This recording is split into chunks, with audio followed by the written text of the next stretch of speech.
So I'm so excited to welcome a friend and supporter of GCV, Ira Ehrenpreis, to the stage. We've known each other for like 20 years. Back once upon a time ago, he was at one of my programs and he was like, I've got this like car and it's like electric and can we bring it into the ballroom? I'm like, what is this? Point is, clearly that led us to Tesla. And he has then created a career path for himself that has allowed for opportunities of investments that are going to change the way our world works and the direction of future innovation. And so when I called Ira over the summer, I was like, I want someone to talk about space. What's the next frontier? Let's go Star Trek. And he said, well, I'm going to bring Kevin. So I want to just thank Kevin for joining us from Planet today. I really appreciate you taking the time. And I'm going to welcome Ira and Kevin to the stage now to talk about the future of space tech innovation. Thanks. Thank you.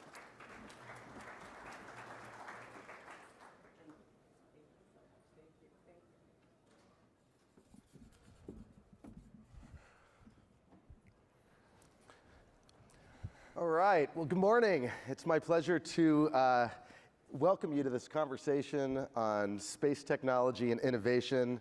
But I want to begin by congratulating GCVI for pulling together yet another fantastic event. In just 8 short years, this has truly become the seminal event for the corporate venture capital ecosystem. In particular, a huge congrats to Jim, to the co-chairs, the entire GCVI team. But in particular, I really want to congratulate Christina. Christina and I did meet in the early 2000s. We were both trying to spearhead these newer industries. Christina working for another conference, another company putting on events. And she began this entrepreneurial journey that has led to this extraordinary ecosystem that we're all part of. And so a huge congrats to Christina for what you have done. Thank you. Thank you. I'll say in 30 years of being a venture capitalist, I've never had the privilege of getting to follow my wife on the stage. And so she's a tough act to follow, but I want to congratulate Ellen for doing a great fireside chat this morning. Really a wonderful job. One of the reasons that this event in particular and this ecosystem is so special is getting a chance to reconnect with so many friends. It's just amazing to see how many people come back year after year. Of course, I want to give a huge shout out to Claudia, who's the OG of CVC. I've seen so many friends in last night and this morning, Quinn, George, just the whole crew, Jay. But really this is about making new contacts. So I want to just, before we begin, put it out there that this is about what we all do after the event. It's the bridges and the connectivity that happens. I put my email and phone on the app, but most importantly, just please reach out, not just to me and Kevin, but to each other. That's really the barometer for how good event this ends up being. So as Christina said, one of the things I'm going to try and do is frame where space tech fits into this innovation ecosystem, at least from DBL's perspective and how we got into this. We invest in industries that combine the convergence of a set of factors. First, we look for industries that have entrenched incumbency. Incumbency often dominated by oligopolies. Oligopolies who historically have underinvested in innovation. And then we look to where the great entrepreneurs, great executives are often transforming from more traditional industries into these newer areas. And that led us to being really early investors in the energy industry, in the automobile industry, as Christina referenced, in the food and ag industry. But over the last 10 years, we have had a focus on space technology. Now today, it's relatively easy to identify space tech as one of the important new frontiers of investing. There's been over 1,400 startups in the sector. There's over 1,800 investment firms that have made at least one investment in the sector. In each of the last 5 years, over $5 billion have gone into the sector. In 2021, about 11 billion plus went into the sector. And yet when we started investing in this space, in this sector, it wasn't as obvious. We invested early on in a little upstart rocket launch company after a third failed launch and before the first successful flight was our first investment into SpaceX. And there was this nascent satellite imaging company called Planet that Kevin's going to talk about today. At the time, it was really the dominance of those large oligopolies, Lockheed, Boeing, they'd stifled innovation, and prices for launch and space monitoring equipment really hadn't changed since the 1960s. And despite this massive potential of something better, there hadn't been a single dollar invested into rocket launch by any venture capitalist at the time we did that SpaceX investment. And yet there were these amazing entrepreneurs dedicating their life and next chapter to the sector. Elon and Gwynn over at SpaceX. We had the Will Marshall and the team early on at Planet. And they were beginning to attract these amazing other people into the journey. And in this short period of time, we've seen the cost of bringing payload into space reduced by 10x, just unlocking the primary barrier to innovation in the sector. We have Planet now imaging the entire Earth's surface every day, something that we didn't think was fathomable from a commercial standpoint at the time. And Starlink is upending the communications industry and finally enabling access to the 3 billion people who wake up each and every morning and don't have reliable internet access. And each of these things have been catalysts for more startups, more funding, and most importantly, more great operators coming into the space. And as Christina said, when asked to do this, I couldn't think of a better person to talk about the space tech innovation area than Kevin Wow, President of Product and Business over at Planet. He oversees the entire go-to-market strategy. He brings together everything from product to software, engineering, sales, marketing, bringing this advanced geospatial products to the customer base. He's also serving on the boards of the Nature Conservancy and Strava.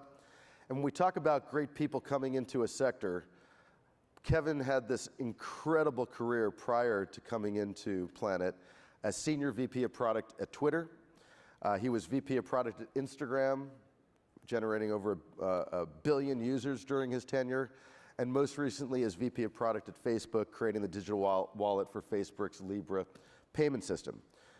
He also, and importantly for co-investing, helps run one of the great early stage investment funds in Scribble Ventures, just a fantastic fund doing amazing investments. And most importantly, Kevin is just one of my favorite people in the industry. So let's kick it off, Kevin. I talked about this influx of great human capital that's come into the space tech sector. It's been instrumental in this renaissance of investment into the area. And your decision to join Planet is Exhibit A. Just talk about of all the opportunities you had in front of you. And before you joined Planet, you and I had a number of conversations about what you were going to do in this next chapter when you were moving on from Facebook. What led you to pursue your next chapter in space technology, and why Planet? So it was actually an introduction from, for those of you who know Adam Bain, who is our CRO at Twitter and a longtime mentor of mine, colleague. And also a great investor today. And also a great investor now at O1. He said, you got to meet this guy, Will Marshall. And I think at the time it was because he was looking at Planet's upcoming IPO, and he kind of wanted to know what I thought. But as soon as I met Will, I was just transfixed. I mean, first of all, you're talking about building and launching satellites. So, I mean, the history of the company, actually, the founders, they were at NASA. And he's legitimately a rocket scientist. He's legitimately a rocket scientist. Yeah. But you think of NASA, you think of building billion-dollar satellites the size of school buses, guys in Oompa Loompa suits climbing ladders, things like that. And the history of Planet got started when Will and some of his co-founders literally skunkworksed a phone into space. So they strapped a solar panel on the back of an Android phone. They shot it into space, kind of unbeknownst to their superiors. And it was able to, with its little phone camera, take a picture of Earth, and with its little phone radio, send the images back to a ground station on Earth. And they said, we can do this thing totally differently. We can take advantage of Moore's law and the miniaturization of electronics. We can build satellites in a totally different way. And so Planet builds shoebox-sized satellites. We build them faster, smaller, cheaper than anybody else. We've got 200 plus of these things in orbit every day. Basically a string of pearls around the Earth in low Earth orbit, and they line scan the whole planet. And just that alone, you're like, well, of course I want to work there. But also, I'm a big believer in the need for the technology industry in Silicon Valley to work more closely with the US government. And we're not perfect, but I far prefer our way of life to anything else, and I think we have a duty to do that. And Planet has long worked with both the civil and the defense and intelligence communities, as well as allied countries around the world. And you mentioned I serve on the board of the Nature Conservancy, and a lot of Planet's mission is around sustainability and climate, creating transparency and ground truth around some of the biggest problems that we face. So you bring these all together, it felt like a tiny little company that barely anybody knew that was having this outsized impact on the world, and I wanted to be a part of it. You know, it's interesting, when you think of, you were at the frontier of software innovation and social media and crypto and fintech, and now you're dealing with complex hardware, you're dealing with AI, you're dealing with government regulation. Talk about what that pivot's been like. Yeah, it's been probably the biggest learning curve of my life, for sure. And it wasn't just the pivot to enterprise, it was also, you know, getting used to big enterprise sales cycles, local, regional, state, federal government sales cycles, working with the defense industries, not just in the US, but around the world. Building spacecraft, right? I mean, we're not just building telescopes that need to be aligned to sub-millimeter precision and then survive massive G-forces as they launch in a rocket. You also, if something goes wrong, you can't exactly send a technician up there to go fix it. So your hardware's out, right? So just a totally different world. Yeah. But I mean, I love that personally. I love the feeling of half knowing what I'm doing and half having no idea what I'm doing and needing to catch up and feeling like, you know, I need to work harder to kind of keep up with my colleagues who are amazing. But also, there's a lot that's the same, right? It's building and growing teams and helping a company that already had a big mission maybe think even bigger. That's right. And then, you know, getting a group of people to execute really well to go and achieve that mission. And that's what matters at the end of the day. You know, one of the things I love about Planet is you've got this diverse customer base in commercial, government, nonprofit. You serve the ag industry, the defense industry, the energy. You touch so many different aspects of GDP. Talk about some of the use cases across that diverse spectrum. Yeah, it's blown my mind, to be honest. So maybe I'll talk about a couple. First, if you think about Ukraine, I can't talk about all the work that we do there. We're helping the good guys on the ground. But it's also, there's a mission around transparency the company has too. So you often see images, satellite images in the newspaper. They're almost always ours. So when, for example, on the eve of the war, Putin said, "Oh no, I'm just doing some exercises, and in fact, I'm going to pull back." And his troops in the southwest of Ukraine pulled back. But at the same time, in the northeastern corner, they built a pontoon bridge over a lake from Belarus into northeastern Ukraine. I'll say nobody knew to look there. I won't speak for what the intelligence community knew, but certainly as public, we didn't know to look there. But Planet images the whole planet every day. And so we saw that pontoon bridge, and the next day it was on the cover of the New York Times, and leaders around the world could point to it. And it was unclassified because our data is unclassified, and they could say, look, he lied. Look at what's happening. This is what he said. This is what he did. And that matters. It matters for winning hearts and minds and everything else that we're trying to do there. But it isn't just defense. We also have worked with NASA Harvest in the region to understand crop yields, because you can tell an amazing amount about how crops are developing from 500 kilometers above the Earth in space. Our satellites image not just in the optical spectrum, but also in the near infrared, and near infrared picks up chlorophyll. And so you can really tell how a crop is evolving. So you can look and say what kind of crops are being grown this year, because Ukraine is sort of the breadbasket of the surrounding region. What kind of crops are being grown? How are they going? Are farmers actually able to do what they need to do to grow crops, or are they lying fallow? And by the way, which ones are in Ukraine proper versus occupied territory, and what will that mean? And so you can do studies, and those studies affect the export, the export decisions that Ukraine makes about their crops and what they need to do to feed their people. So you've got stuff like that that's really meaningful.